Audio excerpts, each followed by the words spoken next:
Most people spend their lives trying to change what they do, thinking that if they can just get their actions right, they'll finally become who they want to be.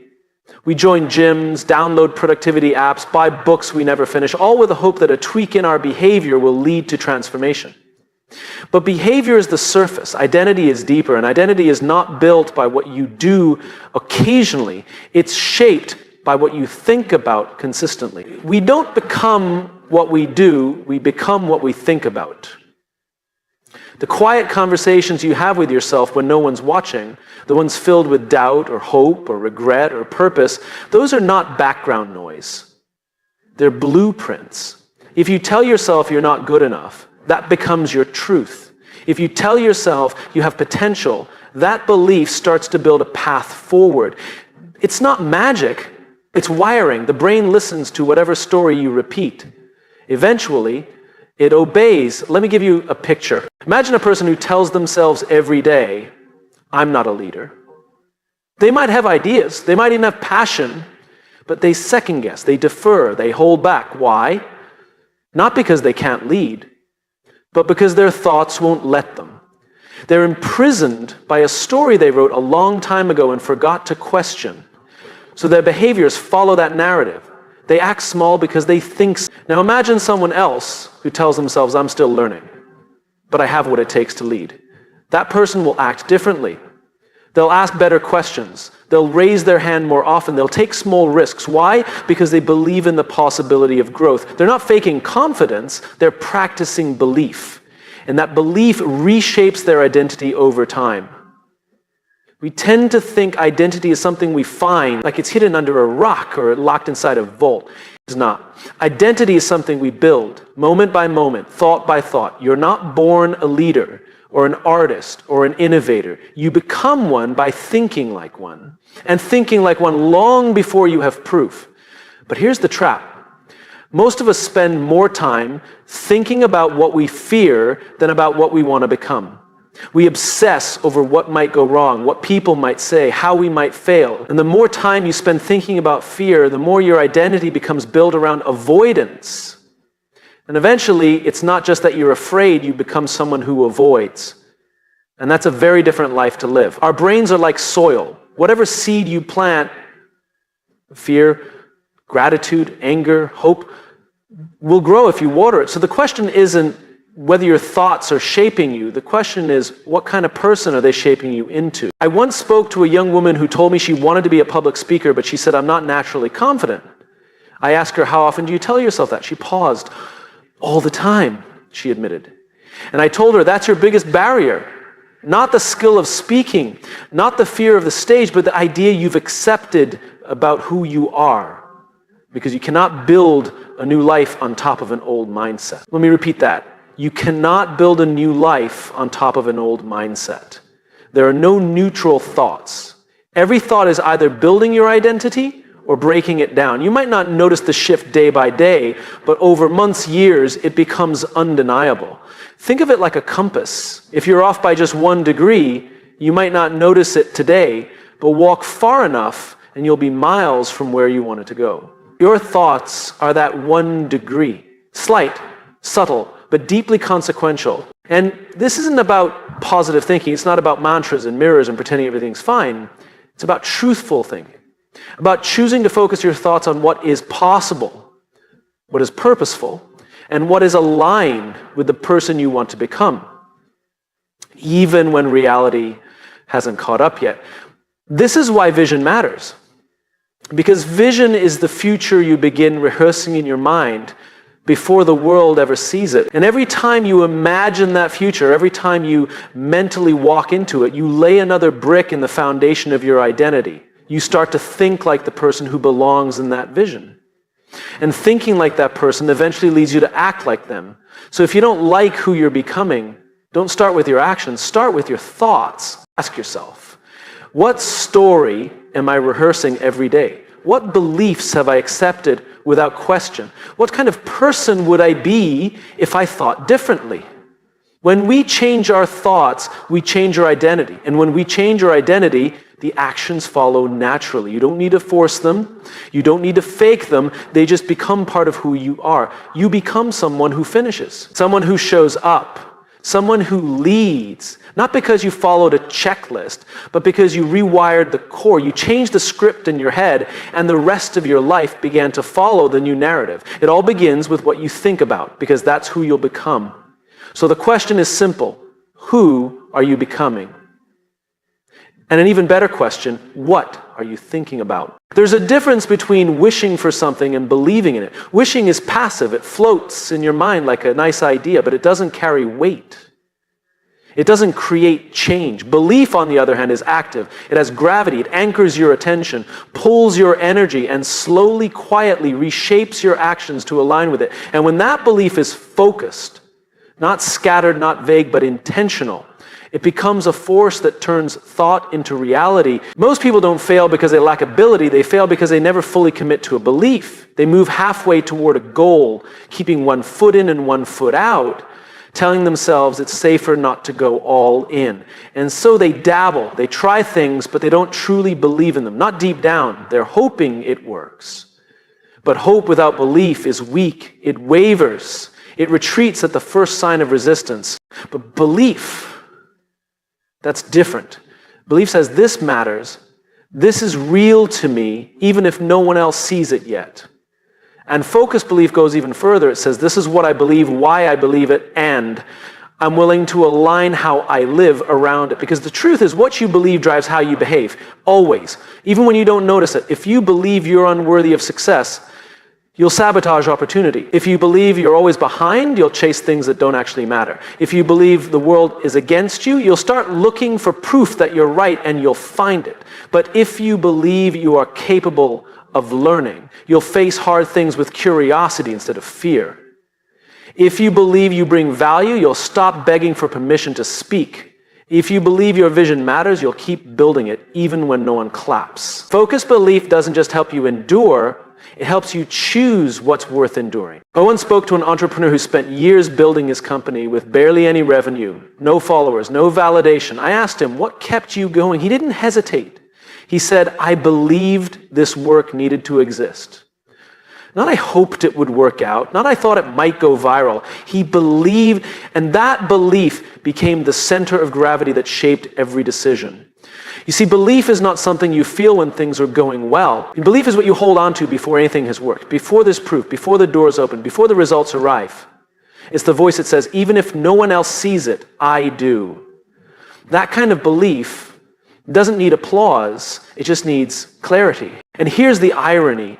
Most people think they'll believe in themselves after they succeed, but it's the other way around.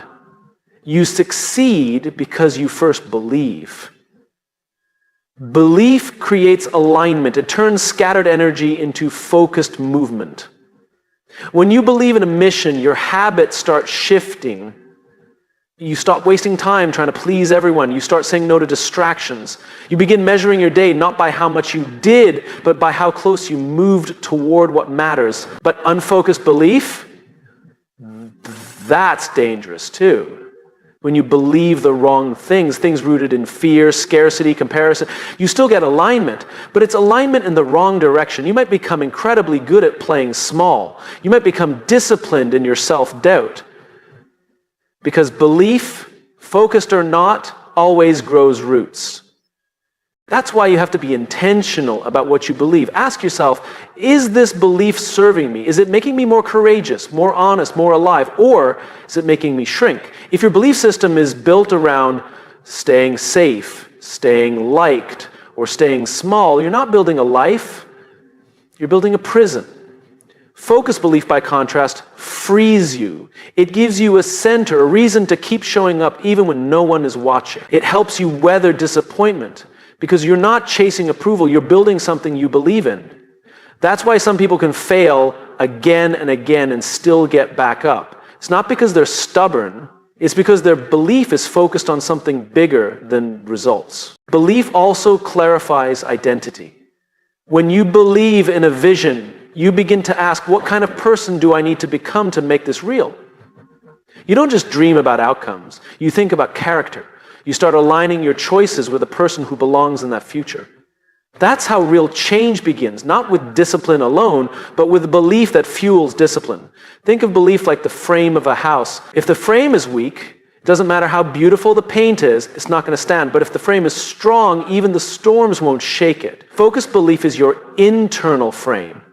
It holds your mission steady while the world outside changes. And the stronger that frame, the more clearly others will see what you stand for. That's another hidden gift of belief. It's contagious. People are drawn to clarity. They follow conviction. They respond not to volume, but to alignment. When someone really believes in what they're saying, you can feel it. It's not loud. It's not forced. It's steady. And that steadiness gives people something to trust. So don't wait for someone else to believe in you. That's not where it starts. Belief is not given, it's chosen. And once you choose it, you begin to shape a life around it.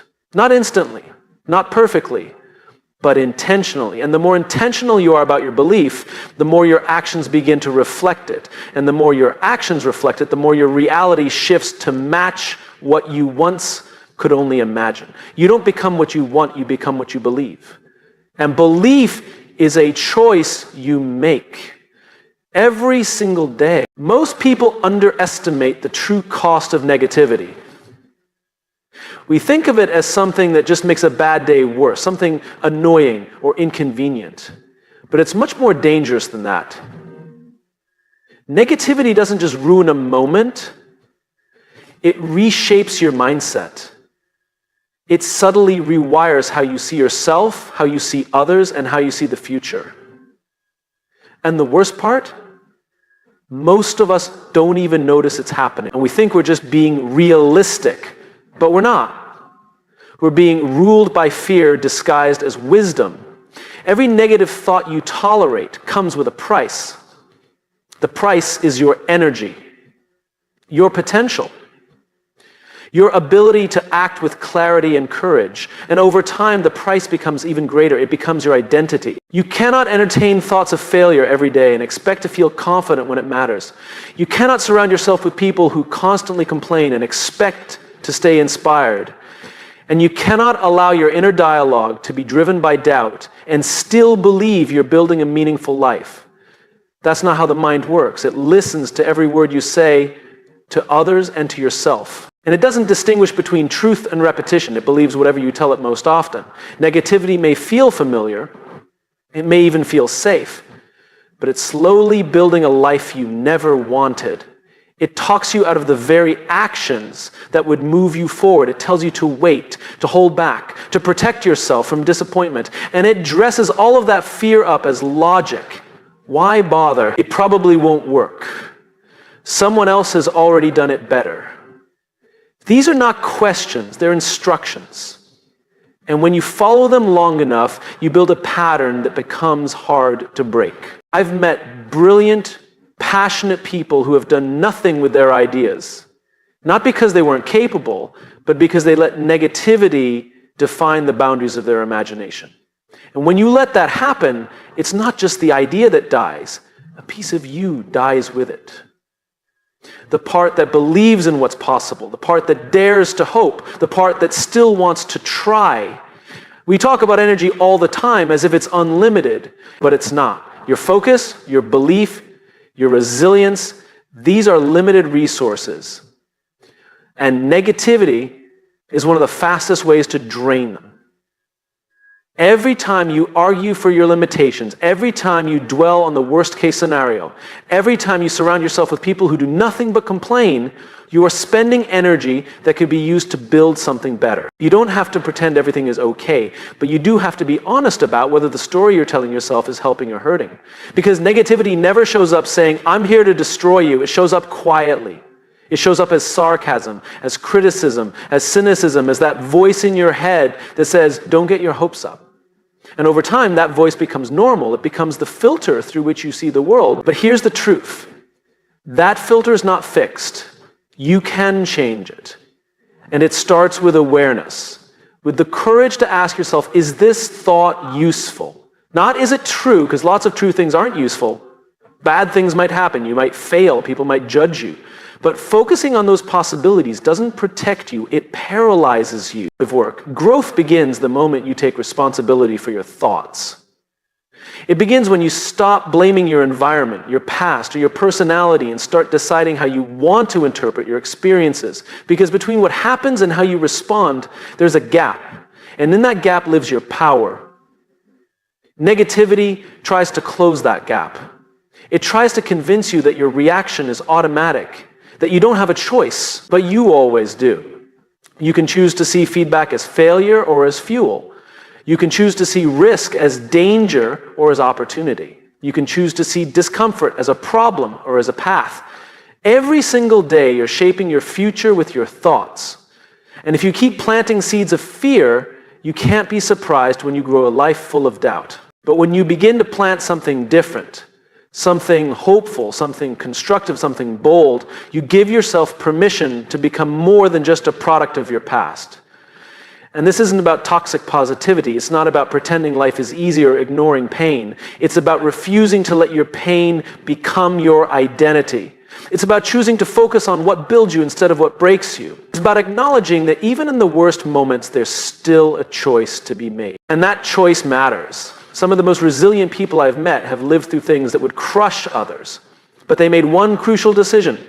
They didn't let their pain turn into bitterness. They turned it into purpose. They took the same energy that negativity would have consumed and redirected it towards something better, something healing, something meaningful. Because the truth is, your mind is a garden. You don't get to stop weeds from growing, but you do get to decide what else grows alongside them. And the more intentional you are about what you plant, the less space there is for what doesn't belong. So take inventory of your thoughts. Pay attention to your internal dialogue. Look at your surroundings. Who are you listening to? What are you consuming? What voices are shaping the way you see yourself? These things are not passive. They are powerful. And if you don't choose what influences you, something else will. Negativity has a cost. And it's a cost far too high to ignore. It steals clarity. It dilutes purpose. It weakens courage. But when you see it for what it really is, not truth, but habit, you can begin to take that power back. You deserve a life built on vision, not fear, on hope, not doubt. And it all begins by paying attention to what you're feeding your mind. Because in the end, you don't just live the life you act on, you live the life you think about. We all want to do meaningful work. We want to build, to grow, to contribute something that matters. But most of us don't struggle with a lack of effort. We struggle with a lack of clarity. We spend our days doing more, moving faster, checking boxes. We chase productivity like it's a solution to confusion. But productivity without clarity is just movement without meaning. It's exhausting, and eventually it's empty. Clarity is not just about knowing what you want to do, it's about understanding why you're doing it. It's about defining the story you want to live in, not just the tasks you want to complete, because when your thinking is clear, your actions become purposeful. But when your thinking is cloudy, your actions become reactive. You start responding to pressure, not principle. And that's a dangerous way to live. We're told to hustle, to grind, to never stop moving, but no one tells us that the most important work often happens in stillness.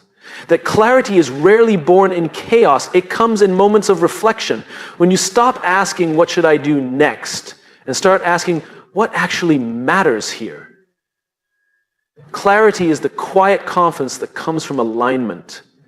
It's the peace you feel when your thoughts, your values, and your actions are all pulling in the same direction. Without that, you can achieve everything the world calls success and still feel lost, still feel empty. Because activity alone doesn't equal purpose. I've met so many people who are tired, not because they're weak, but because they're misaligned. They wake up and jump straight into their to-do list, but they don't know what any of it is actually for. They're chasing goals that someone else set, living on autopilot. And the scariest part is they're doing it well, but doing the wrong thing well is still doing the wrong thing. It convinces you that motion equals meaning, that speed equals success, that as long as you're busy, you're fine, but if you've ever achieved something and immediately felt empty, you know what I'm talking about. That's not failure. That's the result of unclear thought turning into unclear action. Clarity changes that. Clarity gives your actions weight. It turns I should into I must. It turns maybe into definitely not, or absolutely yes. And that decisiveness isn't harsh, it's freeing. When you're clear on who you are and what matters, you stop chasing everything that doesn't. But clarity isn't something you find by accident. You don't stumble into it after a long day of distraction. It's something you create through intention, through self-awareness, through asking hard questions that most people avoid. What am I really afraid of? What do I actually value? Am I building a life I believe in or just surviving the one I inherited? Those questions are uncomfortable, but they're necessary because until you define what matters, everything will feel like it matters. And when everything matters, you're paralyzed. Clarity gives you permission to let go, to stop chasing validation, to stop mimicking someone else's path, to stop measuring yourself by a metric you didn't choose, and instead to build something rooted in conviction. I once spoke to a leader who told me he felt stuck.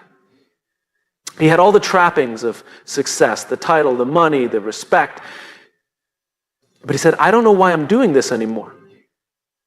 That's a hard place to be. Because from the outside, it looks like you've made it. But on the inside, you're drifting. That's the cost of unclear thought. You can build a tower that touches the sky and still feel like you're sinking. Not because the work is wrong, but because the reason is missing. Clarity starts with identity. Not what do I do, but who am I? Because if you don't answer that question for yourself, the world will answer it for you. It will name you based on your output, your results, your image.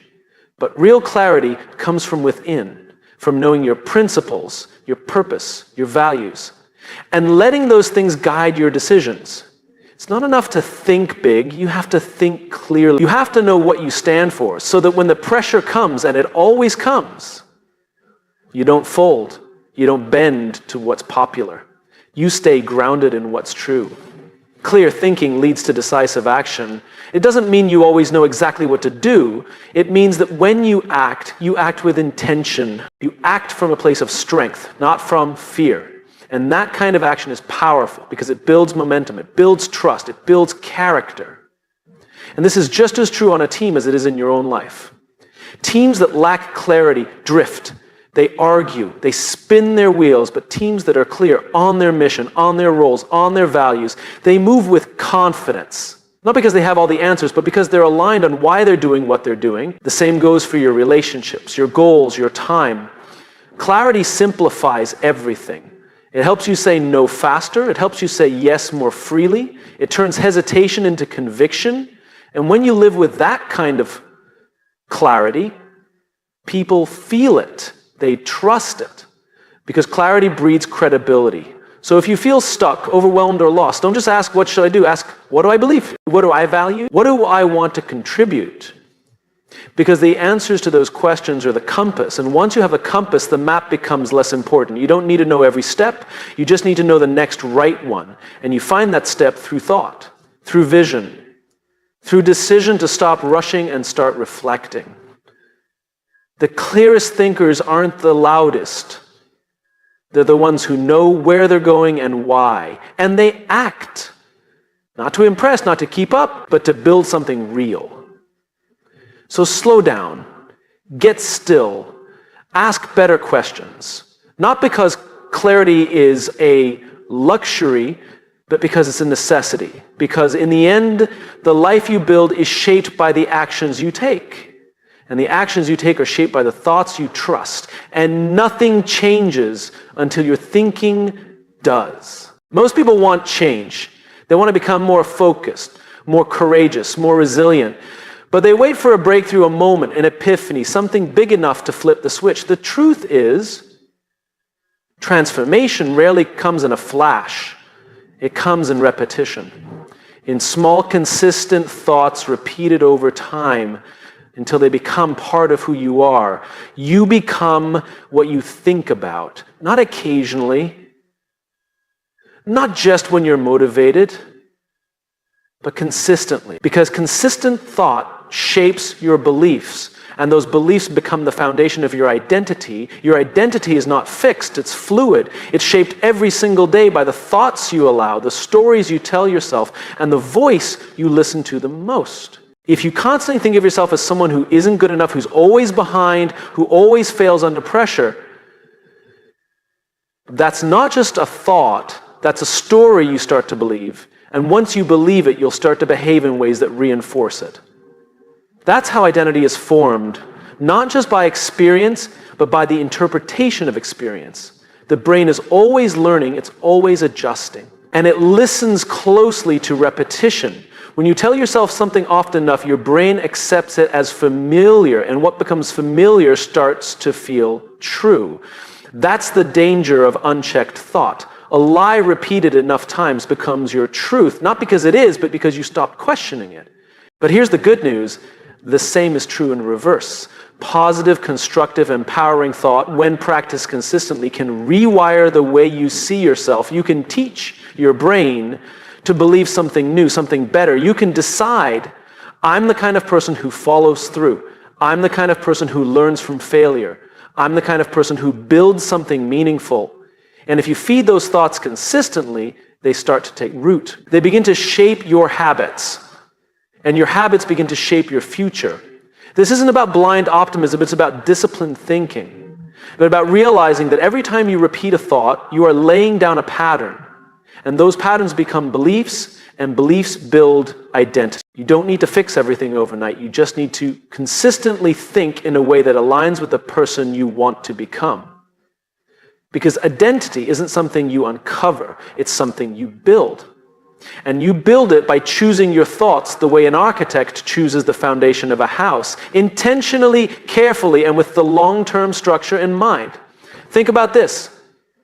The most confident people you know aren't confident because life handed them more validation.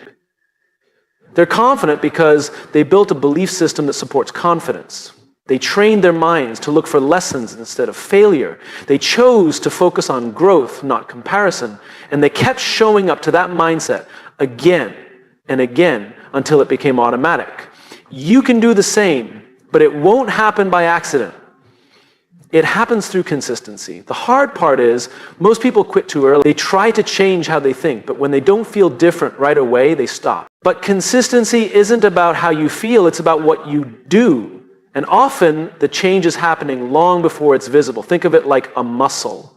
The first time you lift a weight, you don't see growth, but something is changing underneath, and if you stay with it, that change becomes visible. That's how consistent thought works. Quiet at first, invisible, but powerful. Rewiring your identity through thought also means becoming aware of what's already been wired in. We all carry thoughts that were handed to us by parents, teachers, culture, failure. You're not smart, you're too much, you're not leadership material. These ideas get planted early, and if left unchallenged, they become part of our internal narrative. But just because something was planted doesn't mean it has to stay. You can uproot it, you can replace it, but only if you consistently choose to think differently. And that choice matters more than motivation. Motivation comes and goes, it's emotional. But consistent thought is strategic. It doesn't need permission or energy, it just needs commitment. That's why rituals matter, morning routines, journaling, mindfulness, reflection, anything that gives you time and space to remind your brain, this is who I'm becoming. Because identity doesn't come from a title or a moment of achievement. It comes from small decisions repeated daily. It comes from saying, I may not feel like it today, but I'm still going to think like the person I'm becoming. And that consistency creates evidence. Over time, you begin to trust yourself. Because you're no longer relying on willpower alone. You're building identity. And when your thoughts and your identity align, something changes. You stop negotiating with yourself. You stop doubting whether you belong. You stop hesitating every time you face resistance. You act, not because you're forcing it, but because that's just who you are. And people notice. They see the shift, not in how loud you are, but in how steady you've become. Not in how much you talk about change, but in how consistently you show up to it. Because consistency builds credibility. And nothing is more powerful than someone who knows who they are and has thought about it deeply. So if you want to change your life, don't start with your schedule. Start with your thoughts. Get clear on who you want to be, and then think like that person every single day, even when you fail, even when no one sees, even when it's hard. Because identity isn't found in a breakthrough, it's found in consistency. And you are not the exception. You are not stuck. You are not too late. You are simply one thought away from beginning the process of becoming someone new. Not all at once, but over time, repetition, alignment, clarity. That's how you change a mind. That's how you change a life. And it all starts with choosing every day what kind of thought you will believe in